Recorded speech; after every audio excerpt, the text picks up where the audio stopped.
a fraudulent mortgage. And I'm not working with them. But they come to me and it was just like, no big deal. It was like, well, this is what we're gonna do. And I was just like, one, no one's ever really said that to me before, like so openly. But like, and the amount of money that it was for too is just like, huh? Like it's like you really need to be in that expensive a home. But then they start listing off all the things they want. It's like, I want this, I want that. Expectations through the roof. It's like, no, you don't qualify. We talked about this, Darryl and I, on his show, his breakout solo independent show, the Frankfort Report. If you guys haven't seen that show, it's better than the Oh, Canadian Real Estate Show, aka the it's, TK Butler Show. Go check that's it right. out. It's voted And if you higher. love Darryl and you hate hearing me, just like, why are you here? Like Daryl's got his own channel. Go watch Oh that. boy. That's But right. we talked about What are an you doing article that here? just came out. So a guy in BC, he was You're here for me. a mortgage broker who was charged with fraud. So he had like over the past 15, 16, 17 years, um, $500 million worth of fraudulent mortgages. He made $6 million in fees. He was a mortgage broker before, but lost his license. So he kind of knew how to game the system, knew what to look for, probably worked with other mortgage brokers in order to be able to facilitate these transactions and Were had a they bunch of fraudulent or was it him yeah, fake being in the documents. process? Fake Oh, documents. okay, okay, And okay. so bottom line is he had a bunch of realtors referring him business, and there was a bunch of realtors who were complicit. And so they were obviously all benefiting because they're making sales to buyers who are unqualified through fraudulent mortgages. Long story short is the realtors are all getting fined. And so like one realtor got fined Good, $130,000. good. Another one was like 50,000, like big fines. Some of them are no They longer gotta even make licensed examples of as these well, people, man. Good. right? And Yeah. so it just goes to show you like what people are willing to do. So like in that Facebook group, and I'm not saying that person or in that group or anything to do with that, is saying like, hey, how do you handle the objection of somebody's about to lose? Like, you know, you don't handle the objection. You know what I mean? Like you guide them on how they're going to be able to deal with their lives. You don't try to convince them to do something that's not going to be good for them when they could potentially be losing their job. When someone doesn't qualify for a mortgage, you tell them how to save their money, how to get a better credit score, how to increase their income, how to file taxes in a way that's going to help them qualify for a mortgage. And like you strategize with them. Like that's the job that we're taught to do. And lower expectations. But that too, in a get richer parents is probably the best answer. But That's the in a market like easiest. Vancouver, that's like so like overvalued and there's so many issues there on pricing. It's even more than Toronto. And I'm sure Toronto, we got the argument to say it's just as bad here. You really get these type of situations happening more and more and more. And it becomes difficult for people to be able to live in those neighborhoods. So they look for options. Like I know somebody recently who told me that they're going to get a fraudulent mortgage. And I'm not working with them. But they come to me and it was just like, no big deal. It was like, well, this is what we're gonna do. And I was just like, one, no one's ever really said that to me before, like so openly. But like, and the amount of money that it was for too is just like, huh? Like it's like you really need to be in that expensive a home. But then they start listing off all the things they want. It's like, I want this, I want that. Expectations through the roof. It's like, no, you don't qualify. You Yeah, but shouldn't be buying at this price point this is the thing for is rent. there's a difference, and I hope people don't take this the wrong way, but there's a difference between qualifying for the mortgage and being able to afford to pay the mortgage, That is a right? good point. Yeah. And so the way that it's calculated for many people doesn't work. And some of those They can afford people, to pay for it, but they don't qualify. Is that what you're yeah, saying? or they have arrangements in place that afford them to be able to pay for it or whatever it is, but they don't qualify for a traditional mortgage or any mortgage at all.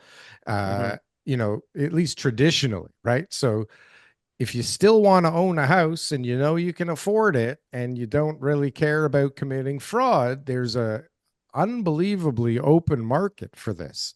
And it's not even hidden. Like it's pretty out there, right? But I, Did you but I, but see I think it's the opposite of what you just said, though. I think, opposite? yeah, That I think can't be most. that can't be right. There's no way. So It's you impossible. impossible. feel I that agree with TK. Yeah, I agree you with feel TK. that You would, people, you would. you feel that people right now all can afford to pay more than the bank will qualify for them. Not Yes, certain people, everybody. self-employed people, all that kind of stuff. No, Daryl. Not everybody. Most people do not get the max from the bank. Most people don't have a big mortgage. Most people right now could go and get more debt, but they're already up to their eyeballs in credit card debt, in car payments, in life expenses, and all that kind of stuff.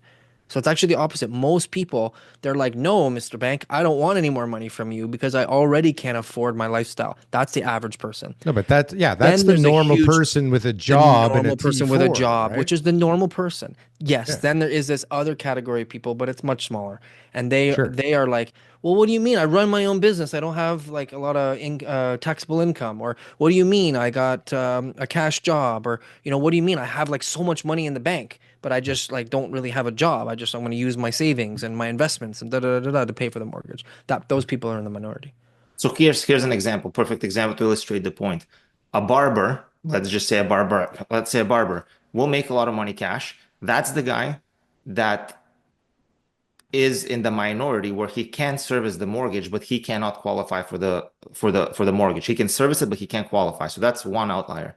But then there are the people with seasonal incomes or incomes that are not as steady as a barber's. Let's say I'm a truck driver or whatever, and I'm susceptible to the tariffs, the broker, this and that, or whatever cash jobs or construction. Stripper. Just These say are the stripper. guys. Yeah, okay. Stripper would go in the barber category because they're very lendable, but we're not going to get into that. So we get into these seasonal, let's say the What do you construction say? guys, the Lendable, construction, not bendable. They said I thought he lendable. said bendable. Lendable. both. I said both. Both. Anyway, so the construction guys are usually the ones that are most at risk. Any builders, Darryl, you know this better than anybody. Like being a builder, anything construction related. I mean, there's so much risk you're carrying that's the guy that he can't qualify and he can't potentially service the debt in bad times. In good times, of course, he can, right? Or she. So I think most people, I would agree with TK, they don't qualify. And then on top of it, they can't service it as well. But they're looking for those docs to try to make it happen and figure it out in the back end, hopefully, renting rooms and whatever. That's the scariest ones. That's Those are fucking the scary bad. ones. Yeah, The that's people who are worse. like, it was like the couple that I met who bought a pre-con up north for $3.1 million. And then they said, we can't afford this. What? They said, we can't afford After this. they said that? They said, we After? can't afford this. It's $3.1 million.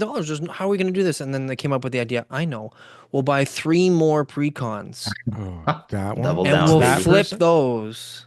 And once we profit from those assignments, we'll have enough cash to be able to afford that other Genius. $3 million property in an area with like the highest sale price in the history of any house ever was 2 million. So they overpaid Nice. for that one. Perfect. Basically went bankrupt on everything else. I'm sure they've lost their home by now, but they stopped answering my calls once I told them the truth.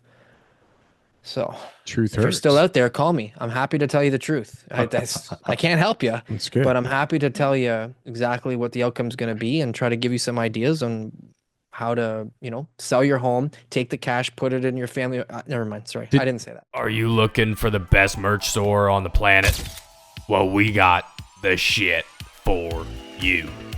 Coming in at low prices where we barely make any money off of whatsoever, you can get the greatest real estate merchandise on this platform. Just look at this very flamboyant man putting on this great stuff. He looks great, he's dancing great, and boy does he look sexy in that merchandise. I tell you, buy this for anybody, you buy this for yourself. You will be not only repping the greatest Canadian real estate podcast in this world, but you will also be looking hella good doing it.